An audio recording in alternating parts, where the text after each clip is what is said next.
यमुना को साफ करने का प्रण आपकी जब सरकार आई थी दिल्ली में, एक क्या कह सकते हैं कि 25 साल के बाद उसने कहा था हम यमुना की सफाई करेंगे।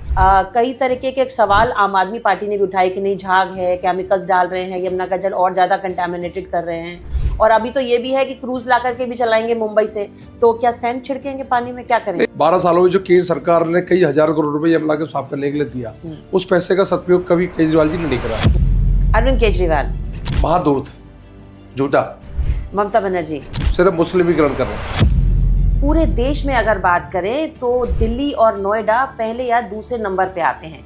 तो कैसे आप बताना चाहेंगे कि दिल्ली में AQI के लेवल को कैसे ठीक करें? इस पे लगातार आपकी सरकार कई महीनों से काम तो कर रही है, लेकिन कोई राहत नहीं मिली है, क्योंकि सीवियर इस समय बना हुआ है और लगातार 345 आज का भी है। तो कैसे वायु की गुणवत्ता सूचकांक को आप ठीक करेंगे? अच्छा सर, एक चीज़, अभी आपने इलेक्ट्रिक व्हीकल्स की शुरुआत की, मुख्यमंत्री ने, उन्होंने कहा कि हम कई सारी बसें ऐसी चलाएंगे जिससे कि थोड़ा लोग पब्लिक ट्रांसपोर्ट यूज़ करें और अपना वाहन का कम जलाएं, ताकि उससे धुआं निकलने वाले से हम बचें। लेकिन जिस तरीके से ई-रिक्शाज हैं, आपको नहीं लगता कि बैटरी रिक्शाज ज़्यादा प्रॉब्लम क्रिएट करते हैं? नहीं, इनके लिए कोई पॉलिसी मेरे को लगता है, जो ई-रिक्शे चलते हैं, इलीगल चलते हैं, इनके ऊपर कोई पॉलिसी कुछ ना कुछ हमारी सरकार लाएगी आने वाले समय में। कांग्रेस का ये कहना है कि शीला दीक्षित ने एक जमाने में कई सारे फ्लाईओवर्स बनाए थे, उन्हीं को बस कंटिन्यू कर रही है बीजेपी सरकार, कुछ नया मॉडल या कुछ नए तकनीक लेकर के नहीं आ रही। शीला जी ने क्या बनाए? मेरठ एक्सप्रेस है हमारा दिया हुआ है, हापुड़ एक्सप्रेस है हमारा दिया हुआ है, UER हमारा दिया हुआ है। नमस्कार, बहुत बहुत स्वागत है आपका हमारे YouTube चैनल युग चरण पर, और मैं हूं आपके साथ दृष्टि गुप्ता। हम हर बार बात करते हैं नए पॉडकास्ट में एक नई शख्सियत के साथ, दिल्ली की समस्याओं पे, देश की समस्याओं पे। और इस बार हमारे साथ हैं रविंदर सिंह नेगी जी, जो कि पटपरगढ़ विधानसभा से विधायक हैं। आज हम उनसे जानते हैं कि दिल्ली में इस समय जिस तरीके के हालात हैं या जो चीज़ें हैं, उससे वो कैसे पार पा रहे हैं और किस तरीके से दिल्ली की जनता को वो राहत दिलाएंगे। बहुत बहुत स्वागत है आपका सर हमारे। बहुत बहुत धन्यवाद, बहुत बहुत धन्यवाद। सर, आपसे ये जानना चाहूँगी कि जिस तरीके से दिल्ली में इस समय AQI का लेवल बढ़ा हुआ है, पूरे देश में अगर बात करें तो दिल्ली और नोएडा पहले या दूसरे नंबर पे आते हैं। तो कैसे आप बताना चाहेंगे कि दिल्ली में AQI के लेवल को कैसे ठीक करें? इस पे लगातार आपकी सरकार कई महीनों से काम तो कर रही है, लेकिन कोई राहत नहीं मिली है, क्योंकि सीवियर इस समय बना हुआ है और लगातार 345 आज का भी है। तो कैसे वायु की गुणवत्ता सूचकांक को आप ठीक करेंगे? ये पिछली सरकारों ने जो ये अपनी नाकामियां 10-11 सालों में प्रदूषण में कोई काम नहीं करा, और हर बार प्रदूषण आया तो कहीं ना कहीं एक ऑड-इवन करके और लोगों को मतलब बरगलाया, लोगों को एक तरह से बोला कि उससे मतलब कोई ठोस कदम नहीं उठाए। और 11 सालों में आपने जब ठोस कदम नहीं उठाए, अब जब हम सत्ता में आए तो 10 महीनों से हम लोगों ने नई नई मशीनों से मशीनें ली, छिड़काव कराए, मतलब कई स्तर में काम चल रहा है प्रदूषण कम हो। पर पिछले 11 सालों से जब कोई चीज़ में आप काम नहीं करोगे तो मेरे को लगता है कि 10 महीने में ये ठीक होगा। पर इसके लिए ठीक करने के लिए प्रयास कर रहे हैं। सरकार अपनी तरफ से खूब काम कर रही है। सारे विधायक रोड में है, मुख्यमंत्री रोड में है, मीटिंगें चल रही है, काम चल रहा है। हर तरीके से देखा जा रहा है कि धूल कम उड़े, ग्रेफ 4 लगाया जा रहा है बार बीच में कि धूल कम उड़े, और ऐसे कई चीज़ें कंस्ट्रक्शन कामों रोक लगाई जा रही है। समय समय पर छिड़काव हो रहा है, सुबह भी शाम को भी 3-3 टाइम छिड़काव हो रहा है, और हर चीज़ हर तरीके से फैक्ट्रियों में चेकिंग हो रही है किस तरह से क्या हो जाए, तो सब काम करे जा रहे हैं। पर पिछली सरकार ने 11 सालों में कोई ठोस कदम नहीं उठाए जिससे प्रदूषण कम होता है। देखिए, बिल्कुल जिस तरीके से अगर बात करें इस समय AQI की जो सीवियर स्थिति है, उसके लिए मेन जो चीज़ें हैं वो है ट्रैफिक, कंस्ट्रक्शंस। तो ये दो मेन है, इसके लिए आप लोगों ने भी काम किए, और इसके पहले जो सरकार थी उसने भी ऑड एंड इवन का लगाया था। लेकिन अगर बात करें इस बार के सूचकांक पे, जो वायु गुणवत्ता इतनी खराब है, क्या आपको लगता है कि स्प्रिंकलर से या मिस्ट ऑन करके या फिर हम खाली एक बोर्ड दिखा करके इस चीज़ से हम ठीक कर सकते हैं? क्लाउड सीडिंग भी फेल रहा, कई चीज़ें ऐसी रही, तो अब आप क्या उसको करेंगे? क्योंकि जो वायु की गुणवत्ता है अभी भी उतनी ही खराब श्रेणी में बनी हुई है। मैंने फिर कहा आपको, ये 11 साल की नाकामियां हैं जो पिछली सरकारों ने इसमें कोई काम नहीं करा। पर अब सरकार बड़ी संवेदनशील तरीके से काम कर रही है। पिछले 10-11 महीनों में बहुत ऐतिहासिक काम हो रहे हैं, जो धीरे धीरे मेरे को लगता है आने वाले समय में इसके रिजल्ट मिलेंगे, इसका परिणाम मिलेंगे, आपको पॉजिटिव मिलेगा।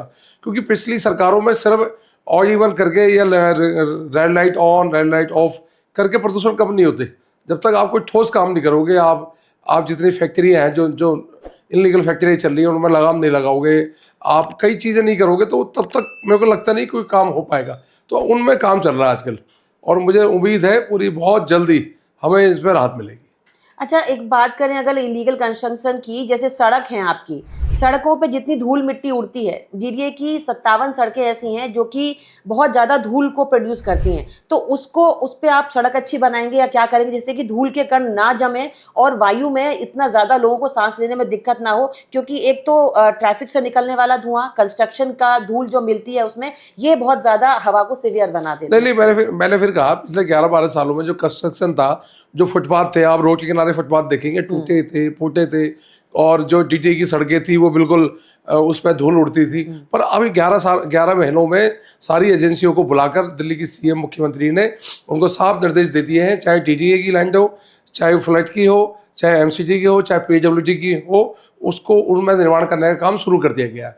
जगह जगह फुटपाथ बनाए जा रहे हैं चलने के लिए, और धूल कम उड़े, मतलब चारों तरफ से ऐसे काम करे जा रहे हैं जिससे आने वाले समय में धूल कम हो। अच्छा सर, एक चीज़, अभी आपने इलेक्ट्रिक व्हीकल्स की शुरुआत की मुख्यमंत्री ने, उन्होंने कहा कि हम कई सारी बसें ऐसी चलाएंगे जिससे कि थोड़ा लोग पब्लिक ट्रांसपोर्ट यूज़ करें और अपना वाहन का कम जलाएं ताकि उससे धुआं निकलने वाले से हम बचें। लेकिन जिस तरीके से ई रिक्शाज़ हैं, आपको नहीं लगता कि बैटरी रिक्शाज़ ज़्यादा प्रॉब्लम क्रिएट करते हैं?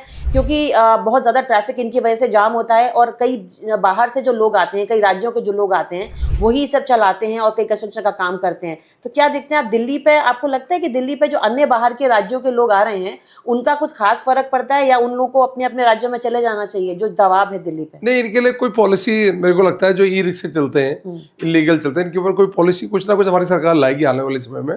पिछली सरकारों ने कोई पॉलिसी नहीं बनाई। और जहाँ तक रही कि ईवी बसें, अभी आपने देखा होगा 1000 से ज़्यादा ईवी बसें हम लेके आए, देवी बसों के नाम से, जो सड़कों में चल रही है, ये हमारा है। और चार्जिंग स्टेशन हमने बढ़ाए कि ईवी का ज़्यादा से ज़्यादा ईवी चार्ज हो।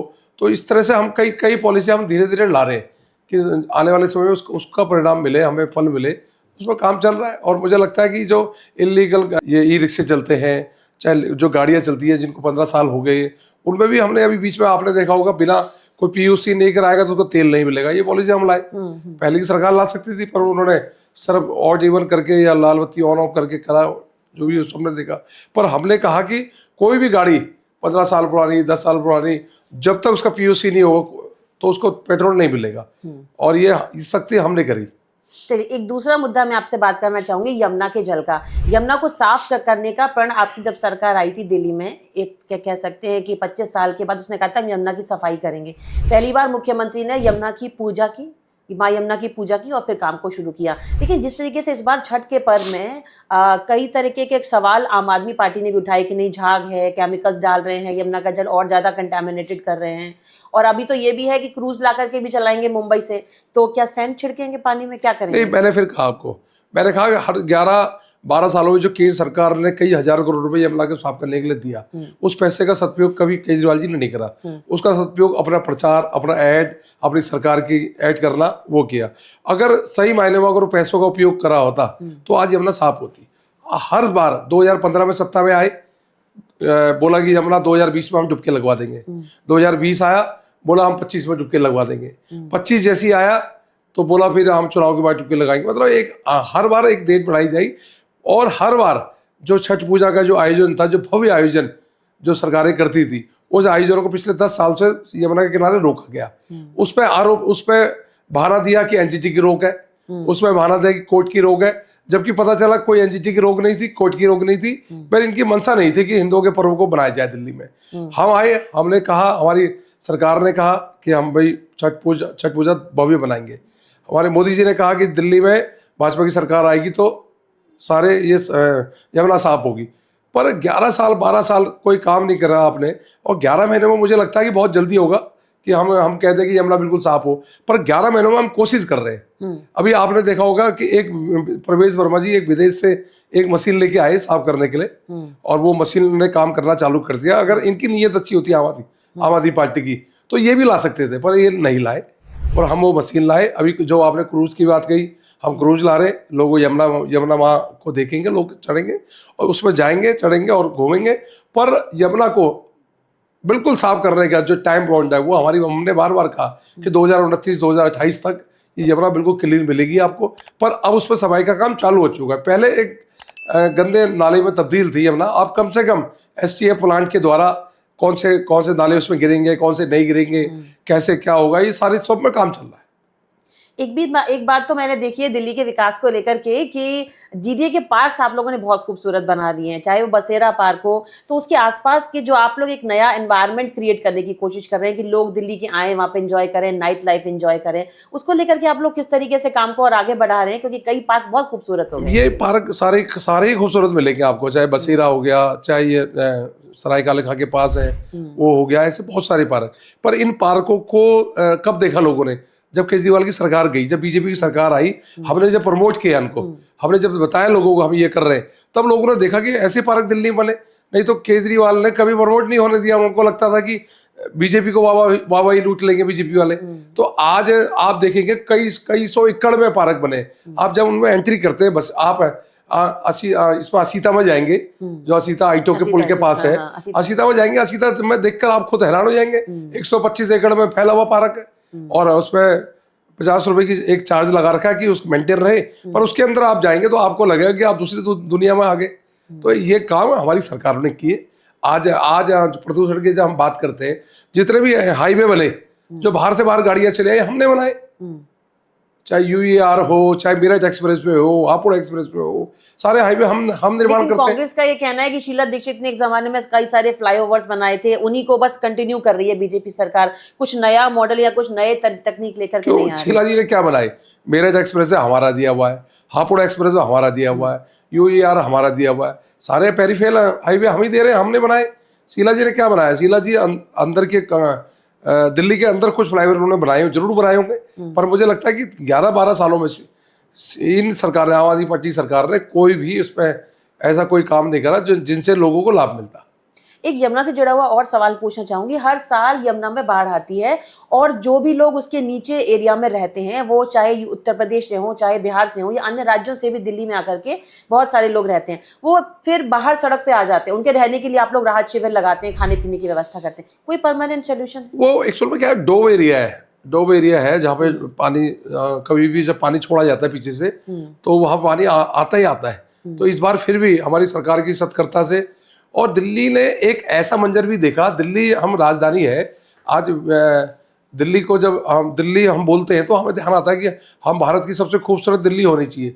पर आपने वो मंजर भी देखा होगा 2023 में जब दिल्ली में बाढ़ आ गई थी, लाल किला डूब गया था, जिसमें सारा यमुना पूरा, यमुना बाजार सब डूब गया था। मतलब दिल्ली ने वो मंजर भी देखा कि दिल्ली जैसी कैपिटल राजधानी, आम आदमी पार्टी के मतलब उनकी नालायकी बोलेंगे, जो उन्होंने काम नहीं करा, जो उन्होंने सही टाइम पे उस पर डिसीजन नहीं लिया, तो उसकी वजह से दिल्ली डूबी। पर आज इस बार देखा होगा आपने, जब हमारी सरकार आई, कहीं कुछ नहीं डूबा, थोड़ा सा पानी तट के किनारे आया, वो तुरंत हमने उसके लिए हमने राहत शिविर कैंप लगाए और 15-20 दिन के अंदर सारी चीजें सॉर्ट आउट हो गई। पर आम आदमी पार्टी के टाइम पे पूरा बदहाल था, और वो यमुना जो हनुमान मंदिर के सामने एक हॉस्पिटल है, वो हॉस्पिटल पूरा डूब गया था लगभग। तो ऐसे हालत थे दिल्ली में। एक बार मुख्यमंत्री रेखा गुप्ता एक जनसभा में बात कर रही थी, वो कह रही थी दिल्ली को हम प्रॉपर ट्रीटमेंट इसलिए नहीं दे पा रहे क्योंकि यहाँ पे दिल्ली पे दबाव बहुत है, कई राज्यों के लोग यहाँ पे आकर के रहते हैं। तो उनका कहना शायद कई राज्यों के लोगों से था, नियर बाय राज्य के लोग तो आते हैं, दूर दूर से भी आते हैं, तो उनके लिए आप लोगों ने कोई योजना बनाई है कि उनको रहने खाने के अलग से बंदोबस्त हो, उनके काम का हो, जिससे कि वो इलीगल इलाकों में ना जाएं, अवैध बस्तियां ना बसाएं और सही तरीके से दिल्ली के संग रह सकें और उनको भी रोजगार पूरा मिल सके? नहीं, दिल्ली मिली भारत है, या हर तरह का व्यक्ति आता है और अपने रोजगार की तलाश में यहाँ लोग आते हैं, और उसके लिए सरकार सही समय पे कदम उठाती है। और जो पिछली सरकारों ने चूज एंड पिक वाला जो काम किया था कि जो उन झुग्गियों में जो मुस्लिम लोग हैं, जिहादी मानसिकता के लोग हैं, चाहे रोहिंग्या मुसलमान हैं, उनको सुविधाएं देना, और जो हिंदू लोगों को सुविधा नहीं देना, चूज एंड पिक वाले काम किए। ओखला विधानसभा में अमनोतुल्लाह खान जो वहाँ थे, जब कोरोना काल आया तो सिर्फ मुस्लिम लोगों को 10,000 में बांट दिए, हिंदुओं को छोड़ दिया। तो इस तरह से हम नहीं करते, हम सबका साथ, सबका विश्वास, सबको साथ लेकर चलते हैं। हमारी सरकार और झुग्गी को लोगों को रोजगार देने का काम कर रही है, और उन झुग्गियों में सड़क देने का काम, उन झुग्गियों में साफ पानी देने का काम, उन झुग्गियों में सीवर देने का काम जो पिछली सरकारों ने रोका गया, उन कामों को हम कर रहे हैं पूरा। एक लगातार बीच में आया था कि सनातनी को लेकर के कि लगातार मांस की दुकानों पर प्रतिबंध लगाए जाएं। कई सारे त्योहारों पर तो हम ये चीजें देखते हैं, लेकिन क्या इसको रोज में भी आप लोग अपनाएंगे? भारतीय जनता पार्टी और आरएसएस ने मिलकर ये चलाया था कि मैं भी हिंदू, मैं भी सनातनी वाला। नहीं, मुझे लगता है कि देखो ये मुझे लगता है कि हिंदू सनातनी होना अपने आप में गर्व है। हम हिंदू हैं, तो मैं पहले हिंदू हूँ, उसके बाद मैं विधायक हूँ। तो मुझे लगता है कि मुझे अपने लोगों की रक्षा करनी चाहिए, और इस तरह के जो त्यौहार होते हैं, हिंदुओं के त्यौहार, उनमें जो मांस की दुकानें जो मंदिरों के आगे खुलती है, वो दुकानें मुझे लगता है बंद होनी चाहिए। और दूसरा जो आजकल एक ट्रेंड चल चुका है कि दूसरे धर्म का व्यक्ति, चाहे वो इस्लाम हो, वो हिंदू धर्म के नाम से दुकानें खोलते हैं, और उसके बाद वो कहीं ना कहीं घटनाएं आती हैं, कभी थूक जात, कभी रोटी में थूक रहे, तो उससे लोगों को बड़ी दिक्कत होती है। जैसे रामनवमी के व्रत होते हैं, नवमी जैसे नवरात्रे चलते हैं, तो बहन बेटियां व्रत रखती हैं। उस टाइम अगर दुकान में लिखा होता हनुमान पनीर भंडार, और जब वो खरीदती है, बारकोड करती है, तो 1 लाख पनीर निकलता है, कोई खान पनीर निकलता है। तो क्यूआर कोड को जब हम क्यूआर स्कैन कोड में, करते तो हैं। ये मुहिम मैंने दिल्ली में चलाई थी। मैंने अपनी विधानसभा में चलाई, लगभग 100% मैंने दुकानों के नाम चेंज करा दिए। मैंने उनको कहा, भाई अगर आप मुस्लिम हैं लिखिए ना, भारत का कानून है, आप देश के नागरिक हैं, भारत के हैं, तो आप लिखिए अपना नाम। तो आप लोग अपना मुस्लिम नाम लिखने लगे, इसमें कोई बुराई नहीं है। लेकिन अभी भी हम देखते हैं जो सब्जी वाले वेंडर्स हैं, उन सबको हम स्कैन करते हैं, उसके बाद ही उनका नाम आता है, और वो ये भी कहते हैं कि क्या अगर हम मुस्लिम हैं तो क्या हमारी सब्जियां आप नहीं खरीदोगे? क्योंकि कई लोग ऐसे हैं जो लोग बहुत कट्टर है, जो नहीं मानते कि हमें सब्जियां खरीदनी ही नहीं चाहिए। इम्प्योरिटीज भी हो जाती है। देखो, मुसलमानों में सारे मुसलमान एक जैसे नहीं होते, कुछ मुसलमानों की वजह से पूरी कौम बदनाम होती है। अभी लौनी की घटना आई होगी, अभी थूक में वो उसमें जूस में पेशाब मिलाते थे। अभी घटना आई है, मेरठ की रोटी में थूकता था। हाँ। तो कहीं ना कहीं एक मुस्लिम लोगों से ही ये घटनाएं निकल रही है। तो हिंदुओं में एक डर रहता है, भय रहता है कि भाई ये किस तरह का सब्जी बेच रहे हैं, किस तरह क्या रख रहे हैं। अगर पारदर्शिता हो, आप नाम लिखिए अपना, जिसकी मर्जी होगी खरीदना होगा, जिसकी मर्जी नहीं होगी वो नहीं खरीदेगा। एक और वाकया दिल्ली में आया था, कुंवर कॉलोनी में। वहां पर पानी में जैसे सीवर का मिक्स पानी आ रहा था, शायद दिल्ली जल बोर्ड की पाइपलाइंस की बात थी। इंदौर का आपने अभी वाकया दिखाई था, कई बच्चे मर गए थे। तो इस तरह दिल्ली जल बोर्ड की भी कई जगह लीकेजेस दिखाई देती है। उसके लिए कुछ नए प्लान? मैंने फिर कहा कि 11-12 सालों में ये पानी की जो लाइन थी, सीवर की पानी की, ये पिछले 30 साल पहले बदली गई थी। 30 साल पहले जब शीला जी की सरकार स्टैंड आई थी, तो उन्होंने सीवर दिए थे पूरी कॉलोनी में हर जगह, और 30 साल से ये सीवरों का काम नहीं हुआ। जहाँ पे सिर्फ 5000 पॉपुलेशन रहती थी, 5000 पॉपुलेशन के लिए ये बनाए थे पाइप, आज वहाँ 35,000 पॉपुलेशन रह रही है, तो पाइप वही है। तो पिछली सरकारों ने पाइप बदलने का काम नहीं करा। हम लोग उस पर हम स्टार्ट कर दिया हम लोगों ने, और हम पानी की लाइनें बदल रही हैं, सो आइडेंटिफाई हो रहा है, चेक हो रहा है, काम कर रहे हैं। एक चीज और है सर, अगर मैं बात करूंगी कि आयुष्मान कार्ड की, कि आयुष्मान कार्ड को खुद प्रधानमंत्री ने कहा था कि कई गरीब लोग और जो एक सीनियर सिटीजन हैं वो लोग यूज कर सकते हैं, और हर सरकारी अस्पताल में ये चीजें जाएंगी। लेकिन बहुत से ऐसे हॉस्पिटल्स हैं दिल्ली के जो आयुष्मान कार्ड को नहीं मानते। वो कहते हैं कि आप चले जाइए, कैश पेमेंट कर दीजिए, बाद में हो जाएगा। इन सब से आप कैसे नहीं, इनके साथ सख्ती से बढ़ता जा रहा है। 34 करोड़ लोगों को पूरे भारत में आयुष्मान कार्ड दिए गए हैं, और आयुष्मान कार्ड का लाभ सबको मिल रहा है। दिल्ली में कुछ घटनाएं ऐसी आई थी कि दिल्ली में पहली बार आम आदमी पार्टी सरकार ने आयुष्मान कार्ड रोके हुए थे। पिछले 13 सालों से यहाँ बनते नहीं थी। रेखा जी की सरकार आई, तो हमने आयुष्मान कार्ड खोले। आज 6 लाख लोग, दिल्ली के लोग, इसमें लाभ उठा रहे हैं। कुछ हॉस्पिटलों की शिकायतें आई थी, उनको हम तुरंत उनकी मान्यता रद्द कर रहे हैं, या उन पर कानूनी कार्रवाई हो रही है। सर एक और दिल्ली की अगर बात करें, क्योंकि यहाँ पे कई भी राज्यों के लोग आकर के रहते हैं, तो फाइनली एक तरीके से हम जिस तरह हमने एसटीपी प्लांट्स लगाए हुए यमुना को साफ करने के लिए, जितने भी नाले आकर के यमुना में गिर रहे थे, जो लगातार गंदा कर रहे थे, चाहे सीवेज का हो, उस पर हम कुछ लगाम लगा सकते हैं। क्योंकि देखिए फैक्ट्रीज तो हमने कई सारी बढ़ा दी जिससे लोगों को काम मिल रहा है, लेकिन हम उन फैक्ट्रीज के गंदे पानी को यमुना में आने से कैसे रोकें? नहीं, मैंने फिर कहा कि जो एसटीपी जो प्लांट थे वो सीधे नाले पे सीधा उस पर गिरते थे यमुना में। पर हम वाटर ट्रीटमेंट करके यमुना के अंदर पानी को साफ करके डाल रहे हैं। अब जो है, अब वो उन एसटी प्लांटों की सब मरम्मत हो रही है, रिपेयरिंग हो रही है, उनमें काम चल रहा है। जिस दिन हमने शपथ ग्रहण करी थी, तब हमने देखे थे सारे एसटी प्लांट सीधा यमुना में गिरते थे, पर अब पहले से काफी हद तक इस पर लगाम लगाई। सर अगर बात करें एक अवध ओझा की, वो भी आपके ऑपोजिट में लड़े थे। मनीष सिसोदिया को भी आपने कुछ टाइम पहले टक्कर दी थी। तो क्या इन लोगों ने राजनीति छोड़ दी, संन्यास ले लिया, चले गए? ऐसे क्या बात है आपकी जो आपके पीछे लोग आ जाते हैं, आपको वोट देते हैं, और ये लोग सब पॉलिटिक्स से जाने की कोशिश करते नहीं, हैं? बिल्कुल बिल्कुल। 2020 में पहली बार जब मैं चुनाव लड़ा था सिसोदिया जी के आगे, तो सिसोदिया जी डिप्टी सीएम थे और 22 मंत्रालय थे और उनके चेहरे पे दिल्ली का चुनाव लड़ा जा रहा था 2020 में। और मैं तो एक गुमनाम व्यक्ति था, मेरे को जो जानते भी नहीं थे लोग, पर जनता के बीच में रहा तो मुझे मेरी पार्टी ने चुनाव लड़ाया। उस टाइम अमित शाह जी राष्ट्रीय अध्यक्ष होते थे, उन्होंने लड़ाया। और मैंने उस टाइम लोगों ने मुझे कहा कि बल्ली का बकरा है, अब ये बल्ली का बकरा पार्टी ने खड़ा कर दिया, ये तो हार जाएगा 50,000 से, किसी ने कहा 1 लाख से हारेगा। मैंने इतनी टक्कर दी कि 14 में से 12 राउंड तक मैं आगे रहा और मात्र 1600 वोट से मैं चुनाव हारा। और हारने के बाद मैं कंटिन्यू 5 साल तक क्षेत्र में एक्टिव रहा। वो इतना एक्टिव था कि सिसोदिया जी को डर लगा कि अगर वो चुनाव लड़ेंगे 25 में तो हार जाएंगे। तो उनको 3 बार का विधायक, जो 3 बार का विधायक था दिल्ली का, जो डिप्टी सीएम रहा, 22 मंत्रालय थे, उसको सीट छोड़ के भागना पड़ा। और सीट छोड़ के जब वो भागे तो वो ऐसे व्यक्ति को लाए, उनको लगता था कि हम शिक्षाविद को ले आए। अवध ओझा जी शिक्षाविद थे, आईएएस को बहुत सारे आईएएस बनाए, पढ़ाई कराई उन आईएएसओ की, यूट्यूबर थे, उनके फॉलोअर्स मिलियन थे, तो उसको लाए। तो उस टाइम उन्होंने कहा कि भाई हम, अवध ओझा जी ने कहा कि रवि नेगी को पिछली बार टक्कर दिए पर इस बार हम हरा देंगे। तो मुझे विश्वास था जनता पर, जनता के बीच मैंने काम किया, काफी जनता के साथ रहा हूं, हर दुख सुख में रहा हूं। तो अवध ओझा जी जैसे लोगों को मैंने, उनके जो कैंडिडेट थे उनको मैं 28,000 कुछ वोटों से हराया। और उसके बाद एक तो सीट छोड़ के भागा और दूसरे ने संन्यास ले लिया राजनीति से। ये कोइंसिडेंट है, मतलब कहीं ना कहीं जिन दो लोगों ने मेरे आगे चुनाव लड़ा, दोनों लोग चुनाव हारे, एक हारा, एक छोड़ा, दूसरा हार गया।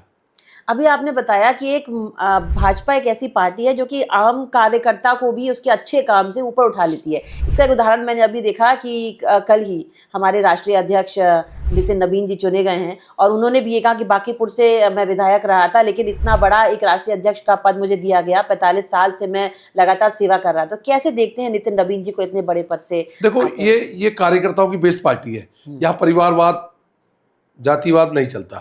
यहाँ कोई भी कार्यकर्ता, चाहे वो छोटे से छोटे कार्यकर्ता हो, वो बूथ अध्यक्ष है, वो देश का राष्ट्रीय अध्यक्ष बन सकता है। वो कोई निगम पार्षद है, वो देश का प्रधानमंत्री बन सकता है। मतलब यहाँ पे कुछ भी, कभी भी कुछ भी चीज हो सकती है, पर आपको कर्मठता से, ईमानदारी से अपना काम निर्वाह करना पड़ता है। नितिन नवीन जी 2006 से लेकर 25 तक लगातार विधायक थे, 5वीं बार विधायक थे, 2 बार मंत्री रहे, राष्ट्रीय महामंत्री रहे, युवा मोर्चा के छत्तीसगढ़ के प्रभारी रहे, सह प्रभारी रहे, प्रदेश के अध्यक्ष रहे। मतलब बहुत सारी काबिलियत है। ऐसा नहीं कि एक दिन में उठा के उनको राष्ट्रीय अध्यक्ष बना दिया हो। उनके पास बहुत बड़ा अनुभव था, तब जाके हमारी पार्टी ने एक युवाओं की जो पार्टी, हम बार बार बोलते हैं भारतीय जनता पार्टी युवाओं की पार्टी है, हमारी पार्टी ने सिद्ध करके दिखा दिया कि यहाँ पे ना परिवारवाद चलेगा, ना जातिवाद चलेगा, यहाँ सिर्फ काम चलेगा, कामवाद चलेगा। और ऐसे व्यक्ति को राष्ट्रीय अध्यक्ष बना दिया जो व्यक्ति जमीनी था, ग्रास लेवल का कार्यकर्ता था और जो मेहनत करता था। तो आज कई लोगों से वो बहुत जाकर के मिले, जब वो कार्यकारी अध्यक्ष थे, कई लोगों से मिले जाकर के, सबने यही कहा कि बहुत ही जमीनी स्तर के कार्यकर्ता थे और बहुत अच्छे से लोगों को बात करते हैं। आने वाले 5 राज्यों के चुनाव हैं, उसमें क्या लगता है किस तरीके का काम को देखते हुए उनके, कि वो कैसी स्ट्रेटेजी अपनाएंगे जिससे कि पार्टी को फायदा हो, कि विश्व की लार्जेस्ट पार्टी है बीजेपी? मेरे को लगता है कि विश्व की सबसे बड़ी पार्टी है ही, और सबसे बड़ी पार्टी है, सबसे बड़ी जिम्मेदारी भी है। और मुझे लगता है युवा सोच है, और युवा सोच अच्छा काम करेगी। और बाकी जो मार्गदर्शक टीम है, जो हमारे बड़े जो सीनियर लोग हैं, उनका आशीर्वाद समय समय पर मिलता ही है पार्टी को। और मुझे लगता है कि इस बार हम बंगाल भी जीतेंगे और जहाँ जहाँ चुनाव है हम जरूर जीतेंगे। इस बार मैं बात करूं, अभी दिल्ली विधानसभा का सत्र चला था, उसमें आतिशी ने जिस तरह गुरुओं का अपमान की बात भाजपा ने उठाई थी, तो उस पे आप किस तरीके से लेते हैं कि वो फरार हैं? इस तरह के कई पोस्टर भी बीजेपी की तरफ से रिलीज किए। देखो, ये इनका हमेशा, या कभी हिंदू धर्म का अपमान करते हैं। अभी आपने संजय सिंह को देखा होगा, संजय सिंह ने किस प्रकार संसद में राम भगवान का नाम हराम से जोड़ा। ठीक है, आप जानते हैं। आप ये भी जानते हैं कि केजरीवाल जी, जब राम मंदिर बन रहा था, सबसे ज्यादा विरोध केजरीवाल जी ने अयोध्या का राम मंदिर का विरोध किया, मनीष सिसोदिया ने विरोध किया। ठीक है, और इसी प्रकार जिस 350वीं हम जन्म जयंती जब गुरु तेग बहादुर जी की बना रहे हैं, जो उनके बारे में पूरा बखान हो रहा था, उनके बारे में बताया जा रहा था किस प्रकार हिंदू धर्म को बचाने के लिए उनके साहबजादों ने अल्प आयु में 9 साल और 12 साल की उम्र में दीवार में चिन गए, पर धर्म नहीं बदला। उनके बारे में बताया जा रहा था। तभी आतिशी जी उड़ती है, आतिशी जी उड़ के कहती है कि आप कभी कुत्तों का सम्मान करते हो, कभी तुम गुरुओं का सम्मान करते हो। इस तरह से लहजे से, गंदी तरीके से बात करती है। तो कहीं ना कहीं वो गुरुओं का अपमान किया और उसके बाद करने के बाद वहां से भाग जाती है। और जब वो जांच एजेंसी जब उसको वीडियो को खंगालती है तो वीडियो बिल्कुल 100% सही मिलता है। तो आज तक वो पेश नहीं हुई कमेटी के सामने। लेकिन कई बार जैसे सौरभ भारद्वाज हैं, इन लोगों ने भी सवाल उठाए थे यमुना पे कि जब छठ पे ये पूरा किया जा रहा था घाट पे जाकर के, और उस समय अलग से एक पानी को रखने के लिए बनाया गया था, अलग से साफ यमुना दिखाई गई थी और एक तरफ काली यमुना थी, उसको कैसे आप बताना चाहेंगे जनता को? मैं सौरभ जी को वैसे ही पूछने का हक नहीं है कि सौरभ जी के जब सरकार में थे इन्होंने पिछले 10 साल तक छठ पूजा को रोका गया। हमने कुछ भी किया हो, हमने कोई भी चीज की हो, पर हमने छठ पूजा का भव्य आयोजन हमने घाट के किनारे बनाया, हमने यमुना के किनारे बनाया, हमने कुछ भी करा हो, हमें कोई भी संसाधन इकट्ठे करे हो, पर हमने करा। आप भी कर लेते हैं संसाधन इकट्ठे, पर आपका काम है आरोप लगाना, झूठ बोलना। हमने झूठ की राजनीति नहीं करते, हमने काम करके दिखाया और भव्य हिंदुओं का जो भव्य त्योहार है छठ को हमने मनाया। 100 दिन सरकार के पूरे हो चुके हैं और आगे की तरफ सरकार अब विकास करने की तरफ लगी हुई है। मोहल्ला क्लिनिक्स जो बनाए थे एक आम आदमी पार्टी ने, तो उसको आप लोगों ने किस तरीके से और जनता के लिए सुगम और बढ़िया कर दिया कि वो आकर के अपना कम पैसे में या फ्री में भी इलाज करा सके? मोहल्ला क्लिनिक एक तरह से मोहल्ला क्लिनिक थे, मतलब काम कम हल्ला ज्यादा, है ना। बोला कि हम विदेश से लाए स्कीम। एक नाले के ऊपर 10 बाई 10 का लोहे का कंटेनर रख दिया हो, अच्छा। जिसमें एक झोला छाप डॉक्टर बैठा दिया हो, जिस डॉक्टर को 20 रुपए एक पेशेंट के मिलेंगे। तो ये इनका मॉडल था, स्वास्थ्य मॉडल। आज जन आरोग्य मंदिर बन रहे हैं, जन आरोग्य मंदिर के नीचे 10 डॉक्टर बैठ रहे हैं उसी क्लिनिक में, उसी में गर्भवती महिलाओं को सारे टीके लग रहे हैं, उसी में सारा इलाज हो रहा है। वहाँ होम्योपैथिक, एलोपैथिक 3 प्रकार की वहाँ दवाइयाँ मिल रही हैं, एक छत के नीचे सारे इलाज हो रहे हैं। अब वो बेहतर था या मोहल्ला क्लिनिक जो कोरोना काल में जिसमें ताले लगे रहे?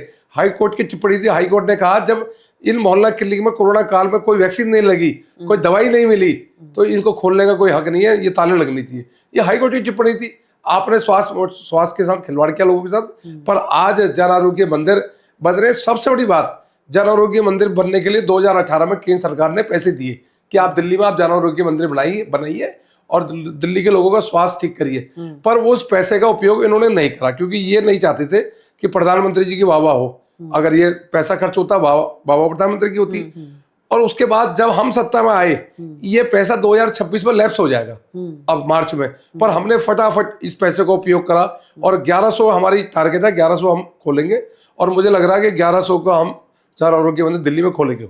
मतलब अब हम ये मान सकते हैं कि भाजपा के आने के बाद जिस तरीके से काम चल रहा है, आगे दिल्ली को विकास ही विकास मिलेगा, किसी तरह की कोई समस्या पेश नहीं आएगी। देखो, विकास भी मिलेगा और धर्म की रक्षा भी होगी, क्योंकि जिस प्रकार पुरानी सरकारों ने सिर्फ एक कौम को, सिर्फ मुस्लिम कौमों को बढ़ावा देकर उनके मौलाना जो होते हैं उनके 48 हज़ार रुपये देना, दिल्ली में द्वारका में 100 करोड़ का हज हाउस बनाना, मतलब एक विशेष जाति के लोगों को बढ़ावा देना। कोरोना काल में ईद में बाजार खोल देना, तो अब नहीं होगा। अब दिल्ली में हिंदुत्व की सरकार है, सनातन की सरकार है।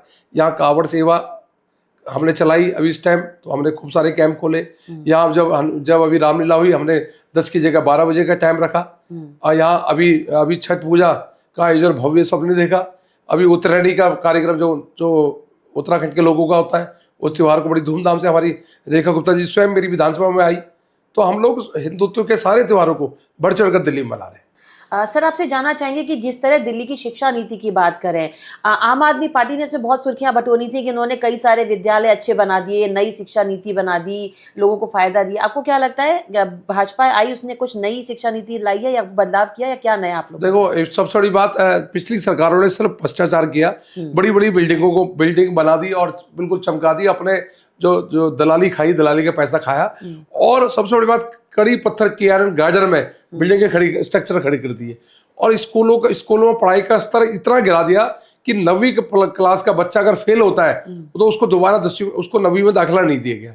वो ओपन स्कूल में जाता था बच्चा, उसके साथ खिलवाड़ किया। 11वीं का बच्चा अगर फेल होता था, दोबारा स्कूल में दाखिला नहीं होता था। अपने स्कूल का रिजल्ट 100% लाने के लिए फेल बच्चों को दोबारा लेना नहीं था। और दूसरी बात, एक सब्जेक्ट, जैसे केमिस्ट्री, स्कूलों में साइंस थी तो केमिस्ट्री का टीचर नहीं था। अगर केमिस्ट्री का टीचर था तो वो 6 स्कूलों में पढ़ा के फिर जाके 6 स्कूलों में पढ़ाता था। इस तरह के टीचरों की कमी, भारी कमी, टीचरों को इवेंट मैनेजमेंट में लगा दिया, टीचर वो करेंगे, टीचर कार्यक्रम में इवेंट मैनेजमेंट करेंगे।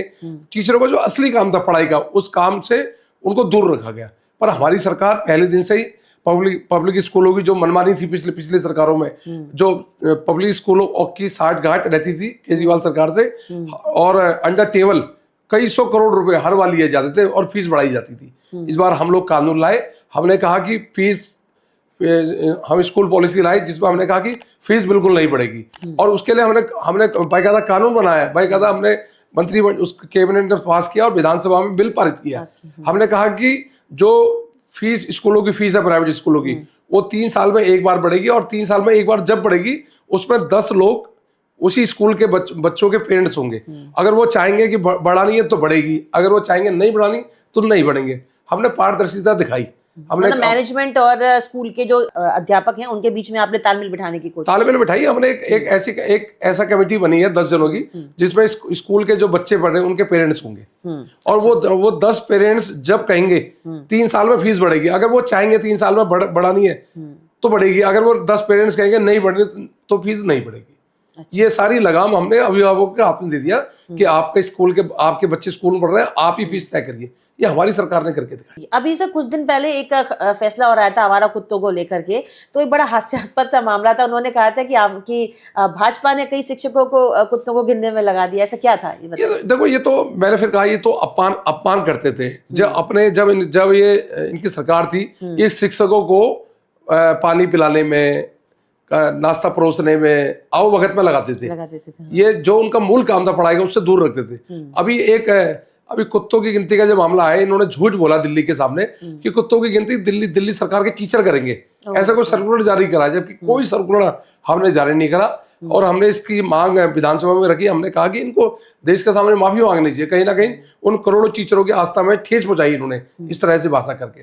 तो इनका ये काम है, ये आरोप लगाते हैं, प्रति आरोप लगाते हैं, उसके बाद भाग जाते हैं। युग चरण के इस पॉडकास्ट में अगला समय है अब रैपिड फायर का। तो अब हम अपने जो गेस्ट हैं उनसे शुरू करते हैं रैपिड फायर राउंड। सर ये बताएं, आपको मैं जो नाम लूंगी उसके बारे में आपको कुछ लाइन बोलनी है, एक लाइन में जवाब देना है। एक है हमारे राहुल गांधी जी, कांग्रेस का बेड़ा गर्क करने वाले। योगी आदित्यनाथ, हिंदू शासक, हिंदुत्व की पहचान। ममता बनर्जी, सिर्फ मुस्लिमीकरण करना। अच्छा, और अमित शाह कुशल शासक। ओके, और नितिन नवीन एक कार्यकर्ता बेस्ड राष्ट्रीय अध्यक्ष। अरविंद केजरीवाल, महाधूर्त, झूठा। और स्मृति ईरानी, एक अच्छी अभिनेत्री। चलिए, बहुत बहुत शुक्रिया हमसे बात करने के लिए। तो अब मुझे दीजिए इजाजत, अगली बार नए पॉडकास्ट में हम फिर नई शख्सियत के साथ सामने आएंगे। तब तक आप इस चैनल को देखते रहिए, युग चरण को देखते रहिए, सब्सक्राइब कीजिए, शेयर कीजिए। नमस्कार।